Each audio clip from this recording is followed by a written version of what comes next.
Kami siap mendengarkan firman-Mu. Dalam nama Tuhan Yesus, kami berdoa dan mengucap syukur. Bersama yang percaya, kita katakan, Amin. Saya sapa terlebih dahulu bagi kita semuanya. Shalom. Iya, salam sejahtera bagi kita. Tuhan Yesus memberkati kita semuanya. Kita percaya Bapak Ibu Saudara-saudara, kalau saudara datang di tempat ini, maka kita akan tetap merasakan berkat kuasa ibadah. Katakan amin. Nah, Bapak Ibu Saudara-saudara, sebelumnya kita sudah mendengarkan firman Tuhan, ya, ibadah dalam aturan ilahi, dan hari ini topiknya tetap bernuansa ibadah. Karena saya anggap hal yang penting, ya.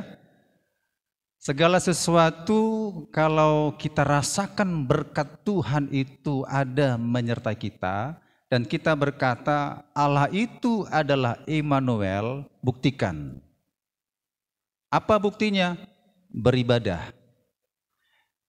Kan kebanyakan orang Kristen, ya, artinya yang KTP lah ya, yang tanpa pertobatan, mereka percaya Yesus adalah Tuhan dan Juru Selamat, tetapi jarang datang beribadah.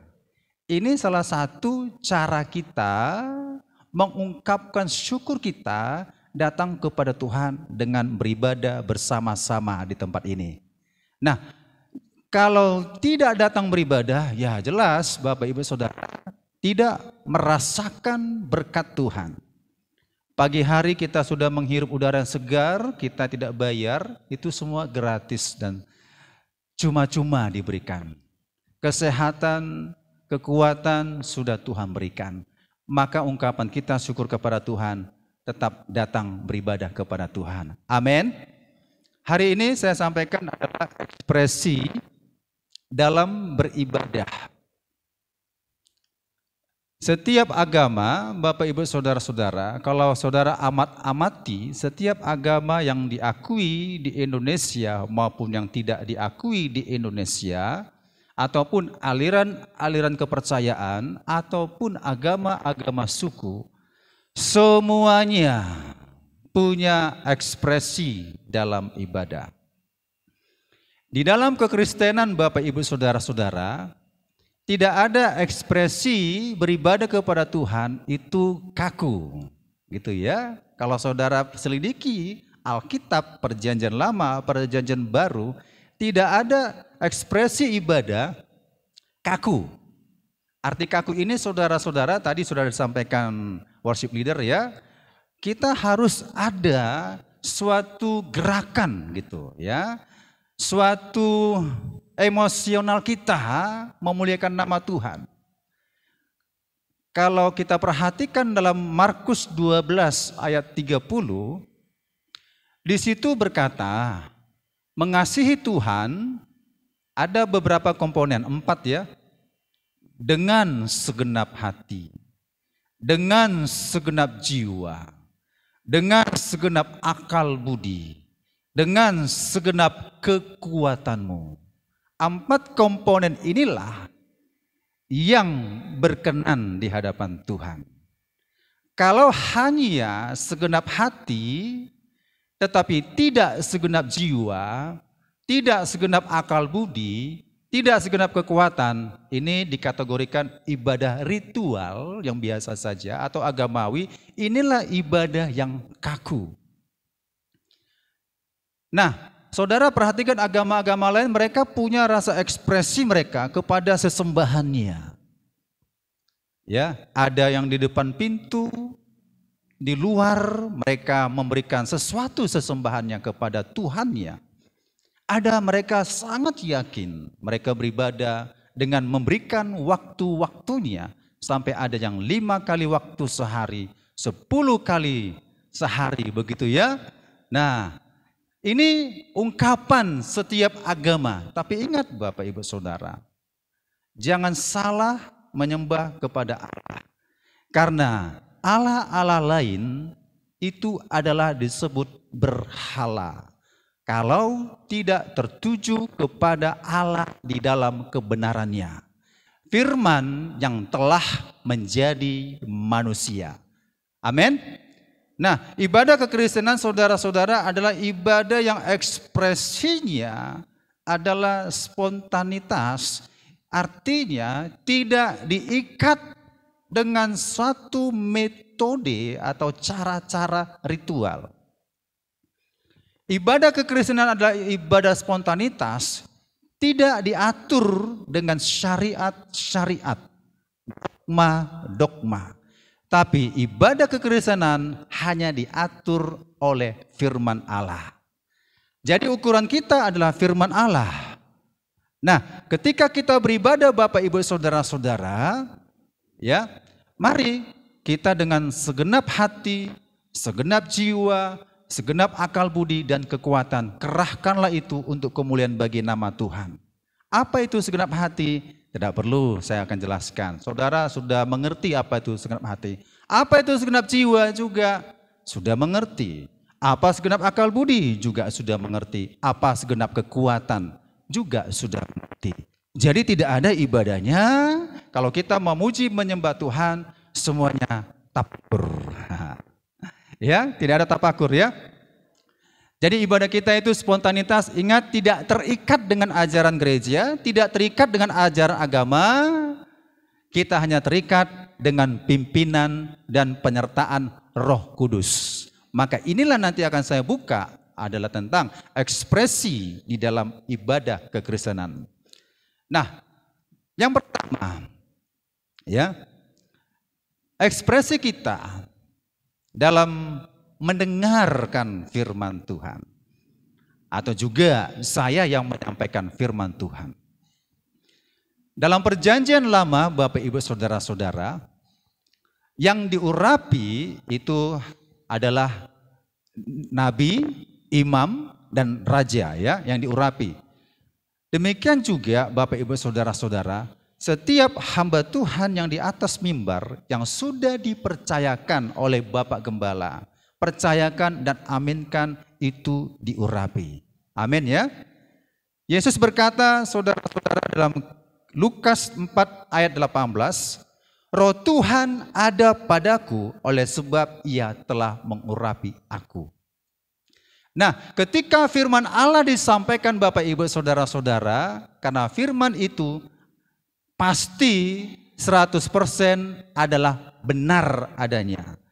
Firman Allah itu tidak kontradiksi.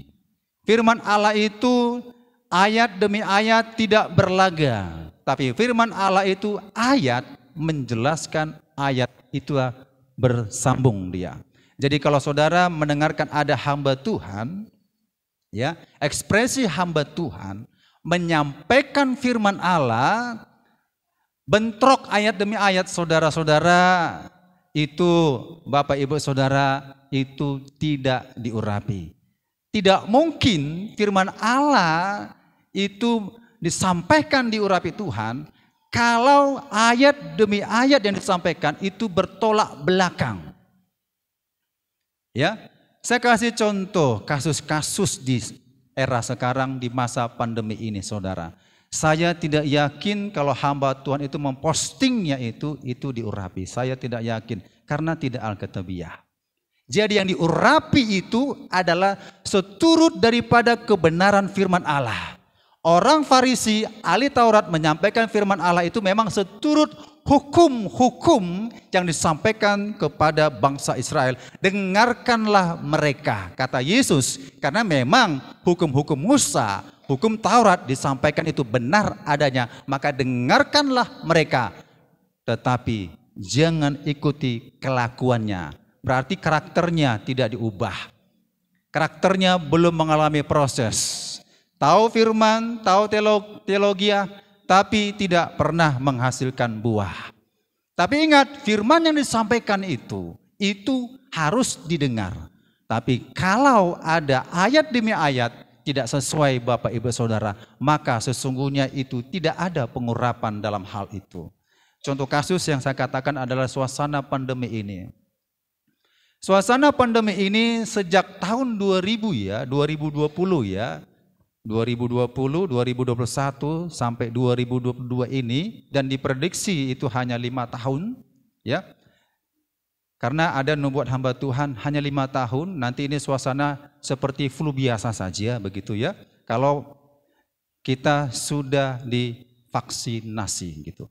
Nah, saya amati Bapak Ibu Saudara, ini hamba Tuhan menyampaikan firman Tuhan karena harus ada ekspresi dalam kebenaran. Kalau saudara mudah disampaikan kabar hoax begitu ya. Saudara lihat, jangan mudah terpengaruh. Jangan mudah terpengaruh, karena saya baca ada postingan begini. Suatu hari orang-orang yang divaksinasi akan menyesal. Akan menyesal. Ya. Dan apabila ada menyesal, kami siap melayani doa pelepasan bagi orang-orang yang sudah divaksinasi. Secara standar firman Allah, hamba Tuhan mau ngomong begitu saudara, itu tidak alkitabiah. Memangnya kenapa divaksinasi? Dan diklaim vaksinasi itu adalah gen antikristus. Vaksinasi itu adalah alat daripada konspirasi untuk menyatukan dunia dengan satu tanda. 666. Inilah banyak terpengaruh. Jadi hamba-hamba Tuhan sudah ada terpengaruh, ada yang setuju vaksinasi, ada yang tidak setuju vaksinasi. Saya katakan demikian saudara, karena ekspresi hamba Tuhan itu harus benar menyampaikannya. Amin. Kalau Roh Allah ada di dalamku, tentunya Roh Kudus menuntun kepada kebenaran. Tapi kalau Roh Allah tidak ada padaku, Roh Allah tidak ada padaku, maka apa yang saya sampaikan tentunya akan banyak penyimpangan-penyimpangan. Tidak mungkin Roh Kudus itu menyesatkan. Sampai ada yang berani bernubuat, aku telah bermimpi berjumpa dengan Tuhan. Roh Kudus mengatakan, jangan divaksinasi. Itu saudara, ujilah segala roh. Amin ya. Kalau hamba Tuhan mengekspresikan firman Tuhan disampaikan itu, berat sebelah, saudara dengan bijaksana itu tidak benar. Nubuatan harus sama dengan firman Allah. Firman Allah adalah kebenaran. Kalau ada kata-kata yang tidak sesuai dengan firman Allah, itu nubuat palsu, artinya lu buat-buat. Saya katakan, ya, yang memposting begitu itu nabi palsu. Kalau saya beranikan mengatakan kepada dunia ini, dipublikasikan, saya katakan, Bapak Ibu jangan divaksinasi. Itu antikris. Kami siap untuk mengadakan doa pelepasan. Karena saudara sudah diikat antikris. Saudara, itu tidak alkitabiah. Itu tidak patut didengar. Haleluya. Supaya saudara tahu ekspresi ya. Saya akan sampaikan tentang ekspresi ini.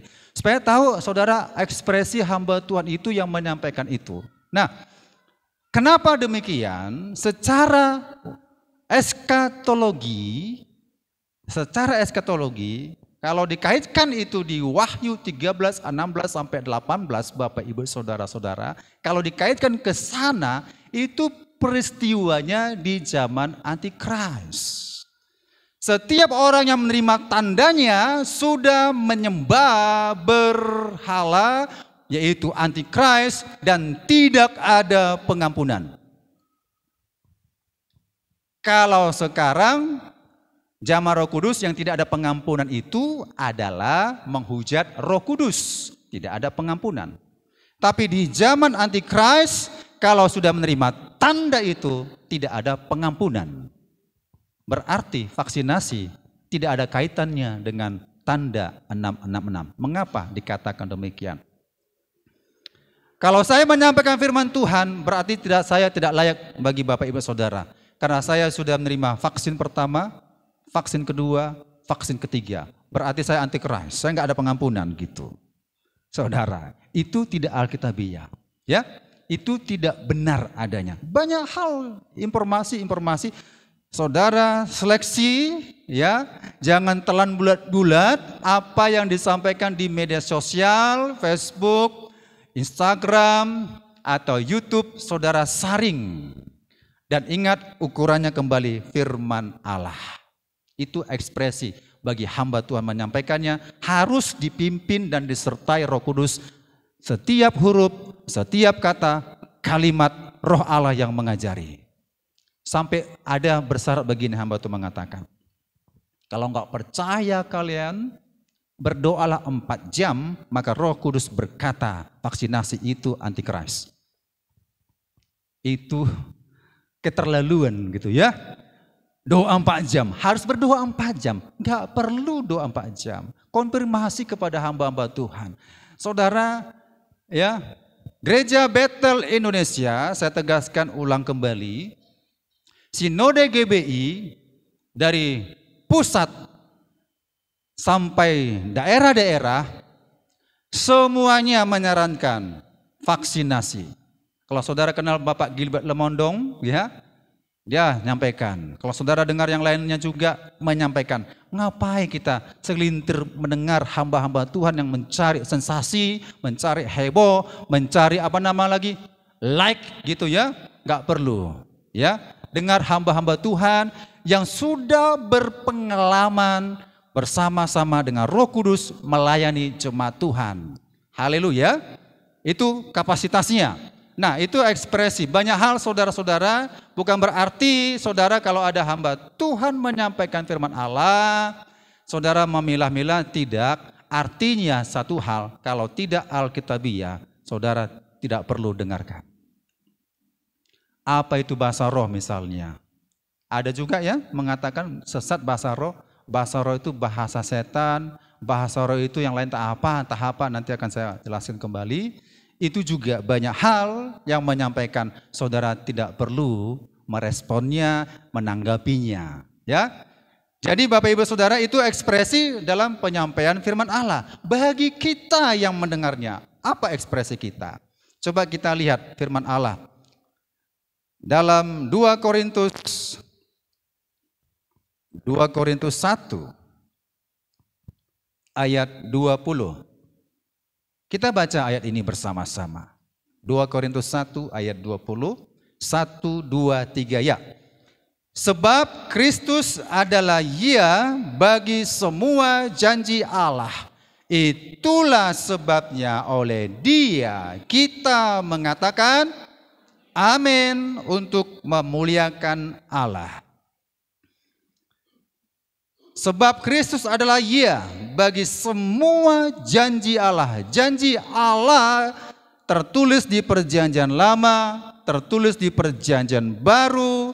Respon kita mengatakan amin untuk memuliakan Allah. Dan perkataan amin ini jangan dianggap ajaran Pentakosta atau kalangan karismatik.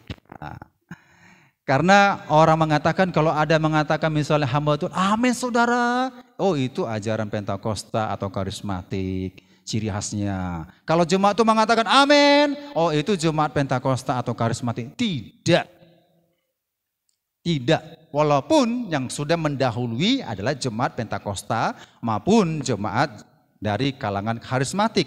Jadi arti ayat ini mengatakan semua janji Allah, ya,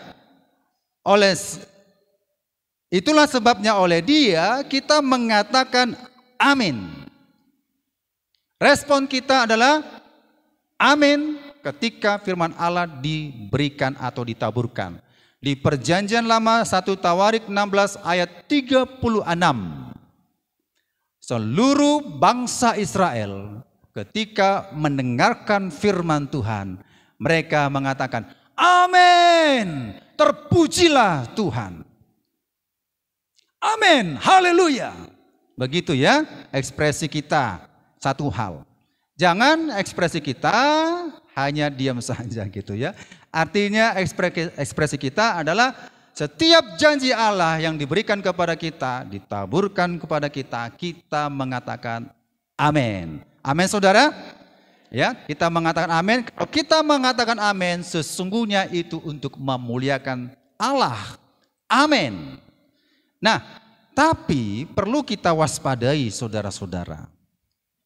Yang perlu kita waspadai ketika hamba Tuhan menyampaikan, saudara yang mendengar ekspresinya amin, tapi harus tahu siapa yang menyampaikan. Ya, sekali lagi, kalau di atas mimbar tentunya sudah dipercayakan Bapak Gembala.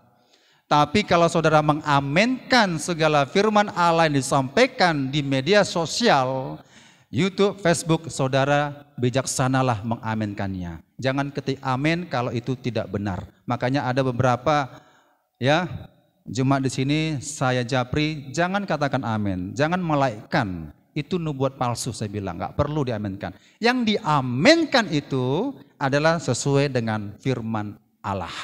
Ya, jadi saudara-saudara, ketika di atas mimbar ini, semua hamba-hamba Tuhan yang naik di atas mimbar itu sudah diseleksi, sudah dipercayai hamba Tuhan, terkhususnya Bapak Gembala. Siapapun yang menyampaikan di atas, dari kelas kapasitas yang besar, kapasitas yang sedang, kapasitas yang menengah, bawah, saudara-saudara, haruslah kita mendengarnya ya dan amin. Tidak ada mengkastakan. Di dalam iman Kristen, saudara-saudara, hamba-hamba Tuhan yang melayani, kalau kita sudah melihat, mendengar di atas mimbar, tidak boleh mengkastakan. Contohnya, saya hamba Tuhan dari Jakarta, saya utusan Pak Gilbert Lemondong, misalnya. Saudara langsung responnya kan segar gitu ya, fresh, ya amin begitu. Tapi kalau saya misalnya, saya ya pejabat gereja yang belum pernah go internasional, saudara aminnya pun redup misalnya begitu ya. Saudara, dalam Kristen tidak ada kasta. Kasta dalam Kristen itu sama dengan saudara-saudara ya melevel-levelkan, dan ini tidak alkitabiah sebagai kita yang mendengar ekspresinya ya dan amin kepada firman Allah. Contoh, kalau di agama lain ada kasta Brahmana gitu ya, sampai terkecil kasta Sudra. Itu orang-orang agama tersebut lebih mendengar itu yang kasta Brahmana gitu. Contoh kasta Brahmana itu sudah memiliki jemaatnya 10.000, 5.000 orang. Ketika menyampaikan firman Allah itu yang didengar. Tapi kalau ada jemaat yang maksud saya ada hamba Tuhan kelas kampung ya, dari si borong-borong misalnya, jemaatnya hanya ya 12 orang diundang untuk menyampaikan firman Tuhan, saudara sudah merasakan sepertinya sudah mengkategorikan Bapak Ibu Saudara, itu tidak baik ya. Itu namanya mengkastakan. Jadi ekspresi hak Tuhan untuk menyampaikan firman Tuhan dan yang mendengarkan firman Tuhan itu saling sahut menyahut, saling ada sambung menyambung, menerima dan meresponnya. Amin. Dan ekspresi selanjutnya, ekspresi di dalam penyembahan. Seluruh agama sekali lagi punya ekspresi di dalam penyembahan. Dalam Kristen dikenal ada pujian dan ada penyembahan. Apa itu pujian? Apa itu penyembahan? Tidak perlu panjang lebar disampaikan, tapi kita mengerti ya, penyembahan itu kita rasakan, kita berikan sesuatu nilai yang tertinggi kepada Tuhan. Apa nilai tertinggi? Apakah harta kita? Apakah pekerjaan kita? Nilai tertinggi itu bahasa Yunaninya, penyembahan itu adalah proskuneo. Harus saudara pahami, proskuneo itu penyembahan kepada Allah yang maha mulia. Bukan orang tua kita, bukan istri kita, bukan anak kita, tetapi Sang Khalik pencipta langit dan bumi, itulah yang menerima hormat yang setinggi-tingginya. Walaupun demikian saudara, ingat ini ada contoh kasus seorang bapak mau meninggal, ya, dia berikan pesan begini, Ini dari teman ya, teman saya yang tidak dari gereja kalangan Pentakosta atau karismatik, tapi ya gereja lain lah ya. Ketika ayahnya meninggal, dia pesan kepada anaknya, "Nak, kalau bapak meninggal, jangan sekali-kali kau pergi ke gereja Pentakosta itu." Gitulah kira-kira ya. Jangan sekali-kali kau pergi ke gereja karismatik itu. Ini pesan bapak yang terakhir. Jangan pergi kau. Dan meninggallah sang ayah ini. Diajak, nggak mau lagi. Kenapa? Karena pesan ayahnya, mendiangnya, almarhum mengatakan, nggak boleh aku ke sana, bapakku yang pesan, bapakku yang bilang. Kalau itu saudara-saudara, nilai tertingginya adalah orang tuanya. Tapi nilai tertinggi kalau dia sadar, nilai yang tertinggi setinggi-setingginya bukanlah orang tua. Kita hanya sebatas menghormati ayah dan ibu kita. Tapi nilai hormat tertinggi bukan ayah dan ibu kita. Sekalipun ada pesan terakhir yang tidak alkitabiah disampaikan kepada kita, itu kita tolak mentah. Salahkah saya sebagai anaknya? Tidak salah. Yang salah melakukan apa yang dikatakan perintah yang tidak benar. Tapi perintah yang benar adalah proskuneo, memberikan hormat setinggi-tingginya kepada Tuhan. Saudara datang kemari memberikan hormat setinggi-tingginya kepada Tuhan, kalaupun ada sebenarnya yang harus dikerjakan. Ya, ada yang mau dikerjakan, tapi saya memberikan hormat tertingginya kepada Tuhan, bukan di rumah. Ini kan banyak ya, hari Minggu di rumah aja santai-santai. Nilai hormatnya adalah ya pekerjaannya, usahanya, keinginannya, itu nilai hormatnya, tetapi tidak Tuhan. Kalau nilai hormatnya demikian, itu tidak berkenan di hadapan Tuhan. Maka nilai tertinggi adalah kemuliaan bagi nama Tuhan Yesus. Amin. Nah, Bapak Ibu saudara-saudara, rajinlah beribadah, datanglah beribadah. Ibadah Selasa, ibadah Jumat, dan ibadah-ibadah kita selanjutnya itu menyatakan ekspresi kita untuk datang beribadah, kita memberikan nilai tertinggi kepada Tuhan. Nah, Bapak Ibu Saudara, dalam penyembahan saudara ada ekspresi yang perlu kita ketahui. Yang pertama, ya, satulah saya bilangnya, nggak usah pertama. Yang pertama tadi sudah, yang kedua sudah, sekarang bagian daripada yang kedua, yang pertama, yaitu pertama adalah ekspresi primer. Saudara harus tahu ekspresi primer itu apa-apa saja. Coba kita lihat di kitab Kolose 3. Kolose 3 ayat 16. Kita baca ayat ini bersama-sama. Kita baca 1, 2, 3 ya. Hendaklah perkataan Kristus diam dengan segala kekayaannya di antara kamu, sehingga kamu dengan segala hikmat mengajar dan menegur seorang akan yang lain, dan sambil menyanyikan mazmur dan puji-pujian dan nyanyian rohani, kamu mengucap syukur kepada Allah di dalam hatimu. Saudara-saudara yang perlu diperhatikan, ya, yang perlu diperhatikan di ayat ini adalah menyanyikan mazmur dan puji-pujian dan nyanyian rohani, kamu mengucap syukur kepada Allah di dalam hatimu. Itu terjemahan baru.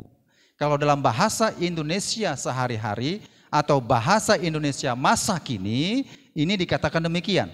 Nyanyikanlah mazmur dan puji-pujian serta lagu-lagu rohani, bernyanyilah untuk Allah dengan perasaan syukur di dalam hatimu. Ada kata perasaan. Ya, kalau kita nyanyi harus dibawa perasaan. Haleluya. Jangan saudara logika. Ya, kalau logika ritual biasa aja gitu ya. Tapi kalau kita bernyanyi dibawa ke dalam perasaan. Ini ekspresi emosional kita. Sudah meresap dalam perasaan kita. Mau bilang haleluya, puji Tuhan. Itu indah sekali mengatakannya. Amin. Saya katakan ini saya ambil dari bahasa Indonesia sehari-hari ada kata dengan perasaan. Syukur di dalam hatimu. Inilah ekspresi primer, saudara-saudara. Saya akan jelaskan satu persatu. Saudara harus bisa ekspresi primer ini dilakukan. Kalau nggak bisa dilakukan berarti ibadahnya kaku. Ingat, Kristen tidak kaku. Ekspresi primernya ini yang pertama menyanyikan mazmur. Tahu saudara mazmur itu apa? Raja Daud itulah penulis kitab Mazmur, ya. Raja Daud menulis nyanyian-nyanyian, ya, tidak ada not balok, not angka ditulis, dan dia langsung spontanitas berkata, Tuhan adalah gembalaku, takkan kekurangan aku. Nah, ditulis, iya, dan seterusnya, begitu ya. Dia tulis. Bermazmur, saudara harus bisa. Ini ekspresi primer. Kalau kebutuhan kita, primer itu apa? Makanan ya. Makanan, minuman. Gak bisa lepas ya, primer ya. Ekspresi primer, saudara, bukan berarti kalau mari kita bermazmur, saudara tapakur diam. Saudara diam aja gitu. Ini kembali bukan ajaran karismatik atau ajaran Pentakosta. Ini firman Allah. Saudara harus tahu mazmur itu apa. Menyanyikan mazmur, ya Tuhan. Aku bersyukur kepadamu. Engkau Allah yang besar. Gunung batuku, kota pertahananku. Engkau Immanuel menyertai aku. Itu mazmur, nyanyian mazmur. Ya. Semua sudah bisa lah ya, nggak usah diajari, saudara. Ini ekspresi primer bermazmur itu memberikan kata-kata memuliakan, mengagungkan nama Tuhan tanpa saudara ada baca teks. Nah, nggak perlu baca teks gini, gitu ya. Bermazmur seperti Raja Daud, spontanitas, apa yang mau ditulisnya, entah puisi tulisnya, gitu. Atau dengan ungkapan, ya, itu namanya bermazmur. Belajar kita, ekspresi primer kita bisa melakukan nyanyian mazmur bagi nama Tuhan. Katakan amin. Ya, saudara harus bisa bermazmur. Kalau di gereja tradisi kan nggak ada mazmur ya, nggak ada mazmur, nggak dikenal itu apa mazmur. Mazmur yang dikenal adalah kitab Mazmur aja. Tapi dikatakan di ayat ini, nyanyikan mazmur. Kalau nyanyikan mazmur bukan berdoa. Ketika kita bermazmur bukan berdoa. Tuhan berkati aku banyak masalah Tuhan. Pergumulan keluargaku, anakku Tuhan. Itu bukan bermazmur ya. Bermazmur sekali lagi adalah nyanyian mazmur, memuliakan, mengagungkan, menyembah kepada Sang Khalik itu. Memberikan hormat yang tersetinggi-tingginya kepada Tuhan dengan kata-kata, dengan irama kita masing-masing. Kalau saya bermazmur, saya berbeda dengan mazmur Pak Utabarat gitu ya. Pak Utabarat bermazmur beda dengan Pak Simanung Khalid yang bermazmur. Berbeda, nggak sama ya. Kita semua berbeda bermazmur karena dari hati kita. Karena dikatakan tadi ya, kalau dalam bahasa Indonesia sehari-hari, dengan perasaan syukur di dalam hati kita. Saudara nggak perlu mengucap syukur dengan ada kata-kata teks di depan, saudara melantunkan mazmur, itu tidak. Tapi di hati kita yang dalam, kita ungkapkan kepada Tuhan, inilah ekspresi primer. Menyanyikan mazmur, semuanya harus bisa. Ya. Dan puji-pujian. Tentunya segala sesuatu kita muliakan Tuhan, puji-pujian. Dan nyanyian rohani. Ya tentunya sudah ada teks lagunya. Kamu mengucap syukur kepada Allah di dalam hatimu. Ini saudara-saudara adalah ekspresi primer. Tentunya ekspresi primer ini juga diiringi dengan gerakan. Bermazmur kita angkat tangan, boleh silakan. Mau bertepuk tangan, silakan. Mau bersujud, silakan. Itu ekspresi primer kita. Tapi ingat, tidak ada syariat-syariat yang mengatur. Saudara, kalau agama lain kan ada begitu ya. Sekali sujud, sujud semua. Sekali berdiri, berdiri semua. Berlutut, berlutut semua. Itu syariat namanya. Tetapi dalam kekristenan tidak ada syariat. Kita dengan segenap hati kita ekspresikan kepada Tuhan. Kalau saudara mau menangis, silakan menangis. Kalau saudara mau berlutut, silakan berlutut. Mengangkat tangan, silakan angkat tangan. Bertepuk tangan, silakan bertepuk tangan. Kalau hamba Tuhan yang lain, ya saya dengar, Pak, di mana ada kata tepuk tangan kita memuji Tuhan di perjanjian baru. Sampai kapanpun kalau itu dibahas-bahas, tidak ada tertulis memang. Ya, ini singgung menyinggung ini kadang-kala hamba Tuhan. Mau ngajak berdebat begitu ya. Kalau logos ini main logos, padahal kan kita perasaan kita di hati kita gitu. Kalau mau logos ditanya lagi, di mana musik, pakai musik di perjanjian baru? Gak ada. Saulus dan Silas bernyanyi gak pakai musik. Ya enggak lah pakai musik, karena di mana dia? Di penjara. Betapa baiknya engkau Tuhan, musik misalnya. Kan gak mungkin ya, tangannya digari, kaki digari. Saulus dan Silas, maka terjadilah gempa, itu kuasa pujian. Ya, nggak pakai musik. Gereja mula-mula di awal di Bait Allah mungkin tidak ada musik. Ini saudara namanya ekspresi. Lebih banyak terungkap di perjanjian lama, gitu ya.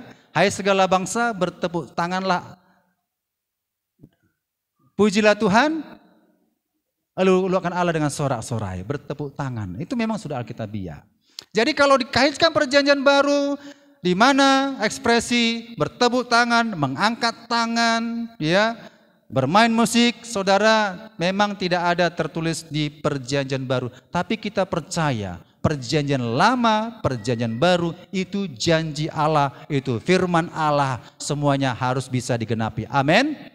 Apakah salah mengangkat tangan, bertepuk tangan? Tidak salah. Kalau ada saudara mendengarkan dari yang lain mengatakan itu ibadahnya harus sangat tertib sekali, sampai uang logam pun jatuh itu kedengaran. Harus begitu katanya beribadah, harus berhikmat. Saudara, ada waktunya kita beribadah itu suasananya hikmat, ada saatnya beribadah itu suaranya riuh, gemuruh, bersorak-sorai, bertepuk tangan, itu ekspresi. Jadi kalau jawabannya apa? Ya kita ekspresikan. Haleluya. Kita ekspresikan, ekspresi primer kita artinya begini, semua orang bisa melakukannya. Semua orang bisa bermazmur dalam iman Kristen. Semua orang percaya bisa melantunkan nyanyian rohani. Bisa mengucapkan puji-pujian kepada Tuhan. Gak mungkin gak bisa. Selama mulut kita ini saudara diberikan Tuhan, ya bisa berkata-kata, keluarkanlah kata-kata tersebut. Amin. Kristen ibadah tidak kaku. Harus ada kata-kata yang keluar kita berikan kepada Tuhan. Itu ekspresi primer. Nah saudara, ada lagi yang lainnya. Saudara harus pahami. Ekspresi yang lain saudara adalah ekspresi sekunder.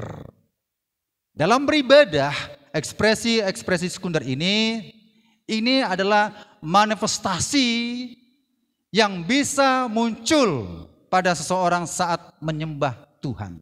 Belum tentu semua orang dapat gitu ya. Itu ekspresi sekunder. Jadi misalnya begini, ekspresi sekunder. Ya, saya menyembah Tuhan, haleluya, terpujilah Engkau. Air mata bercucuran, gitu ya. Sekali-sekali jangan meremehkan atau merendahkan kalau orang menyembah Tuhan ekspresinya biasa aja. Haleluya, bahkan tertawa dia. Haleluya. Saudara bilang, apa itu? Datang si ekspresi satu lagi mengatakan, apa itu kok nangis-nangis sih ya? Menyembah Tuhan kok nangis sih ya?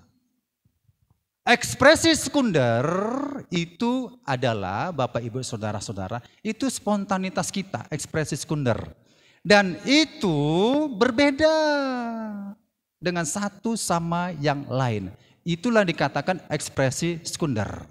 Tidak saling menghakimi. Kalau saya menangis menyembah Tuhan, itu ekspresi saya. Belum tentu ya yang marga sinurat menyembah Tuhan dia menangis, belum tentu. Ekspresi sekunder tidak bisa pukul rata. Selidikilah saudara. Kalau saudara amati dalam gereja, yang menangis berapa orang? Nah gitu ya. Berdosa? Tidak dosa. Yang tidak menangis? Berdosa? Tidak berdosa. Itu ekspresi yang tidak semuanya orang memilikinya dan secara serentak bisa merasakan demikian. Ada yang ekspresinya hanya diam saja, Tuhan aku bersyukur kepadamu. Aku mengucap terima kasih Tuhan atas pertolonganmu. Setetes air mata pun tidak dicurahkan, tapi hidupnya berbuah. Ada orang yang ekspresinya menangis setiap ibadah, tetapi di luar bertengkar dengan tetangga. Betulkah itu? Ya, menyinggung tetangga kiri, menyinggung tetangga kanan, tapi kalau di gereja angkat tangan dia. Ada tetangga kami begitu, ada. Saya pun heran lah, aduh gini aku. Bukan gila ya, tapi heran gini. Aduh, apa istilahnya? Tepuk jidat. Bisa ya menyembah Tuhan, bisa ya, menangis bisa ya. Tapi lingkungan tetangganya, wah SKT-an bermusuh-musuhan. Maksud saya saudara, ekspresi kita ungkapkan kepada Tuhan, tapi nyatakan dalam perbuatan. Amin. Saudara menangis, saudara bersuka cita dalam ekspresi dalam Tuhan. Ini sekunder ya. Maksud saya bukan tidak penting. Maksud saya sekunder ini artinya manifestasi ekspresi kita ini berbeda satu sama lain dan tidak saling menghakimi satu sama lain. Itulah kau.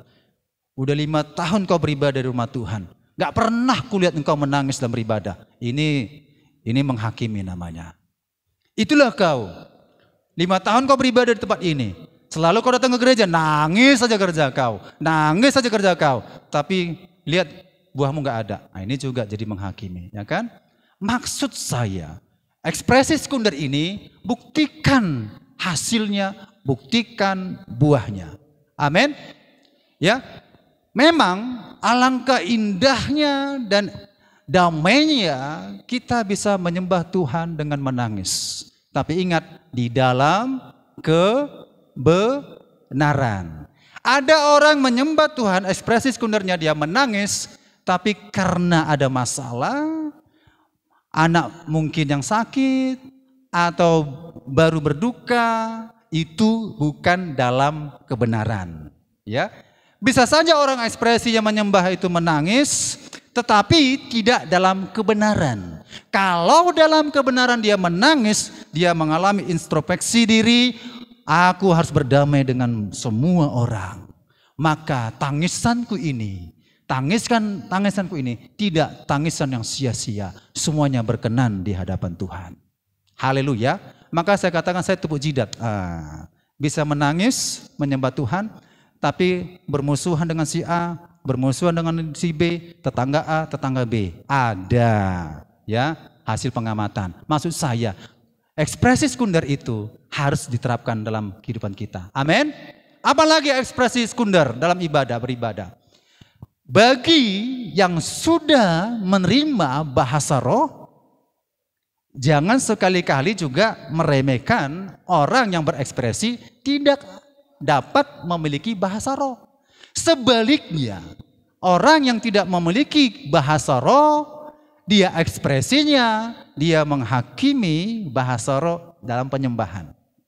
Contoh, apa itu? Laba-laba di sana, laba-laba di sini misalnya. Dia ngomong begitu, itu ada itu konten YouTube begitu.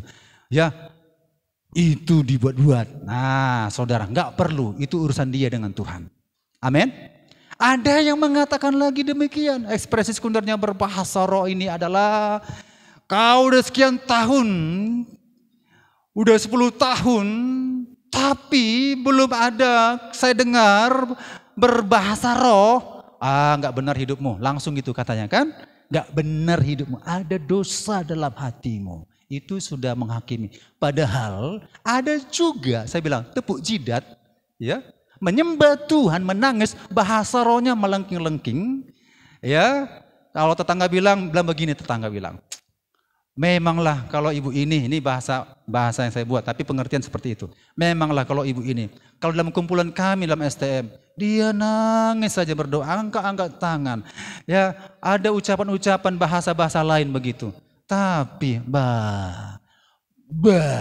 gitu ya. Saudara, itu bahasa roh palsu. Ekspresi sekunder berbahasa roh itu ada buahnya. Kalau kita berani berbahasa roh, menyembah Tuhan, ekspresi kita, buktikan sekali lagi ada buahnya. Kalau kita berbahasa roh, kita mengucapkan bahasa roh, tapi ada kepahitan di hati kita, permusuhan dengan sesama, perselisihan, saudara, bahasa roh palsu. Saya katakan palsu gak benar. Dia mengucapkan begitu tapi hidupnya tidak benar, itu palsu. Tapi kalau bahasa roh yang betul-betul kita ungkapkan kepada Tuhan, ada muncul dalam proses lambat laun ya, gak langsung sempurna, lambat laun penguasaan diri, sabar, kasih, sukacita. Karena kita sudah dikuasai roh, sehingga kita menyembah Tuhan dengan berbahasa roh. Bahasa roh kita itu betul-betul Roh Kudus memberikan damai sejahtera dan mengungkapkannya dengan sangat-sangat sakral sekali. Haleluya. Itu ekspresi, ya, ekspresi sekunder dalam beribadah. Nah, ada lagi Bapak Ibu Saudara-saudara. Ya. Ekspresi yang lain, saudara-saudara, selain bahasa roh, juga ada ekspresi bernubuat. Ketika orang menyembah, ya, orang percaya menyembah kepada Tuhan, kadang-kala ada nubuat yang dikeluarkan. Ada nubuat dikeluarkan. Saya tanya kepada kita semua, apakah semua orang miliki? Tidak ya?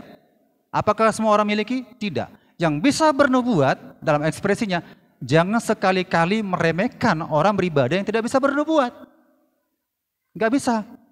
Ekspresi sekunder itu berbeda-beda.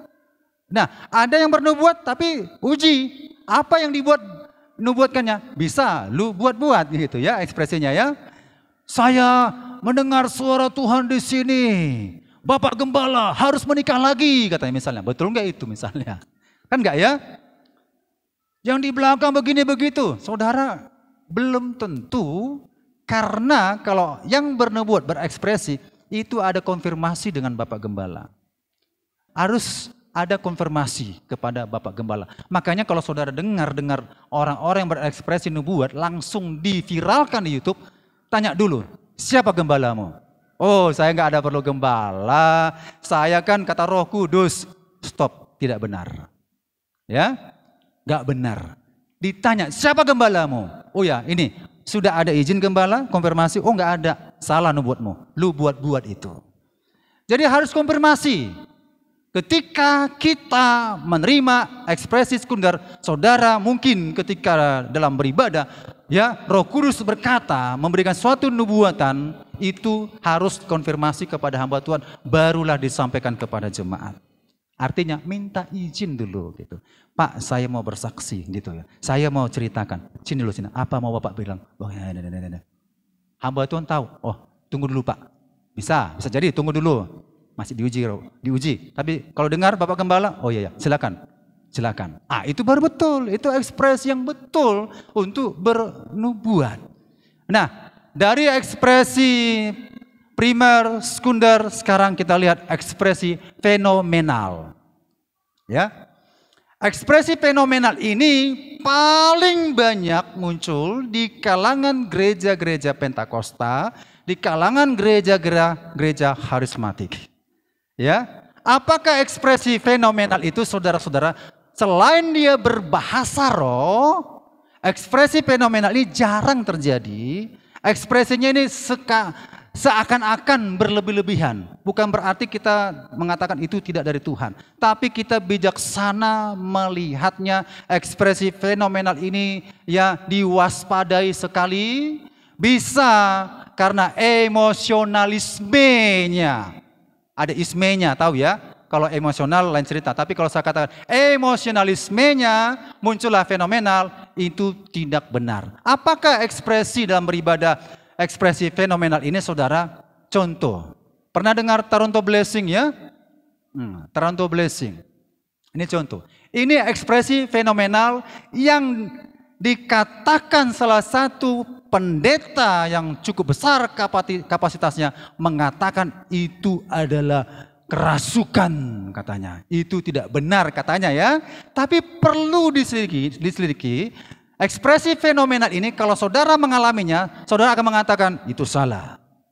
Ekspresi fenomenal pada waktu Taranto blessing itu selain dia berkata-kata bahasa roh, dia bisa histeris, bisa tertawa, bisa menari-nari, lari ke sana, lari ke sini, lompat ke sana, lompat ke sini.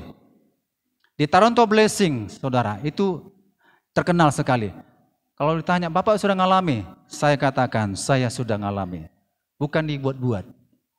Ya, bukan dibuat-buat. Saudara yang belum ngalami, jangan katakan itu tidak betul. Pendeta ini saya katakan nggak betul dia mengatakan demikian, itu sudah menghakimi kerasukan roh jahat. Kata, saya ngalami. Apakah saya kerasukan? Tidak. Ketika saya alami itu, saudara, ada roh yang sukacita yang menguasai saya. Bersukacita, saya nggak bisa diam, saya maunya tertawa aja, tertawa aja. Bukan ada yang lucu, bukan ada yang lucu, bukan ada yang lucu. Ya, ketika dalam penyembahan ada yang tertawa, ya, saya lihat, ya, saya juga bisa tertawa, saudara, itu bukan saya buat-buat, tetapi ada dorongan yang mau buat kita tertawa. Itu ekspresi fenomenal. Saya juga sudah mengalami namanya ekspresi fenomenal, lompat sana, lari sana, ya, angkat tangan, jatuh, terpelak, ya begitu. Saya sudah alami. Kalau ditanya, apakah itu kerasukan? Tidak kerasukan. Ekspresi fenomenal adalah jarang terjadi dalam gereja. Bukan berarti ukuran dalam gereja itu gereja yang sudah rohani, gereja yang sudah hebat dipakai Tuhan. Tidak, ya, jangan mengkastakan. Nah, ekspresi fenomenal ini, saudara, bukan setiap ibadah itu terus dialami. Contohnya, saya beribadah kepada Tuhan, setiap mari kita menyembah Tuhan, saya dalam ibadah terus tertawa misalnya. Dan saya setiap beribadah, saudara-saudara, saya berguling-guling ke sana, kemari, berguling sana, kemari, ke sana, terus berguling-guling misalnya. Padahal status saya sudah lama ya saya lahir baru. Sudah lama saya menerima bahasa roh. Sudah lama saya mengalami namanya ekspresi sekunder itu. Sudah lama. Tapi ekspresi fenomenal itu tidak selalu terus-menerus ada dalam kita. Amin. Kalau ada, itu dicurigai, itu emosionalismenya saja. Makanya kutipan dari mereka ambil contoh, ada anak Tuhan, dia lihat itu ya, hasil rekaman, dia ekspresinya lari sana, lari sini, dipenuhi Roh Kudus katanya. Lari sana, lari sini, lompat sana, dipijaknya mimbar. Naik sini, hei, pijak lagi, hei, gitu, pijak begitu. Saya tanyalah kepada kita, itu betul nggak ekspresinya? Nggak betul. Itu yang dikutip oleh hamba-hamba Tuhan yang anti bahasa roh. Kutipan, referensi, ini buktinya, kerasukan setan. Ada lagi yang ekspresi fenomenalnya menggelepar-gelepar ke sana, pukul-pukul sana, mungkin meja yang dipukul atau apa yang dipukul. Saudara, betulkah itu ekspresi fenomenalnya? Dicurigai. Kemungkinan, satu, itu adalah kerasukan roh jahat. Dua, karena emosionalismenya saja. Haleluya. Nah, jadi kita dalam beribadah di rumah Tuhan, ungkapkan rasa ekspresi kita kepada Tuhan, tapi ingat selalu ukurannya di dalam kebenaran. Amin. Jadi ada ekspresi primer, ada ekspresi sekunder, ada ekspresi fenomenal. Kalau saudara belum mengalami ekspresi fenomenal, suatu hari kelak saudara alami, rasakanlah itu. Tapi jangan dibuat-buat. Bahasa roh jangan dibuat-buat. Kalau bahasa roh yang dibuat-buat itu tidak berkenan di hadapan Tuhan, karena memang hatinya nggak beres, penuh kebencian, dia berbahasa roh itu justrulah itu berbahaya, pemalsuan. Dan akibatnya juga nanti akan fatal, karena apa yang dipalsukan dari Alkitab selalu tidak berkenan di hadapan Tuhan. Mari kita berekspresi beribadah sesuai dengan pimpinan dan penyertaan Roh Kudus. Amin. Demikian firman Tuhan. Tuhan Yesus memberkati kita semuanya. Sampai sini firman Tuhan kita dengar.